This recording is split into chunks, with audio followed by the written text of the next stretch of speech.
สวัสดีทุกคนมื้อนี้มาพาทุกคนมาเบิ่งโรงงานบรรจุกระตุกน้ำซาลิดบ้านเฮาเนาะตัวนี้จะเป็นเครื่องบรรจุกระตุกที่แบบทันสมัยเลยก็ว่าได้เนาะตัวนี้จะบ่ใส่คนงานเนาะจะใส่เครื่องบรรจุอัดผาแบบอัตโนมัติเลยเนาะถ้าว่าท่านใดสนใจเนาะอยากได้เครื่องบรรจุกระตุกบ่หรือว่าบรรจุขวดเนาะทางบริษัทเฮามีพร้อมจำหน่ายให้ลูกค้าทุกท่านทุกคนเนาะนอกจากเครื่องบรรจุกระตุกบรรจุขวดนี้แล้วเนาะ ทางเฮายังมีเครื่องเป่ากระตุกเป่าขวดแล้วก็ยังมีเครื่อง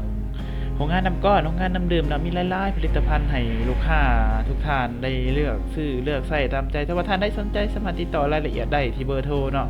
09092414141หรือว่าท่านใดอยู่เขตใกล้เขตเคียงอยู่นครหลวงเนาะอยากมาเบิ่งสินค้าตัวจริงเนาะเฮาการความเป็นตั้งอยู่บ้านห้องสุภาพเมืองไสเสถานครหลวงเวียงจันทน์เนาะถ้าว่าท่านใดไกลไปไกลมาก็แวะมาเบิ่งมาชมกันได้เนาะทางโครงการเฮายินดีต้อนรับทุกท่านทุกคน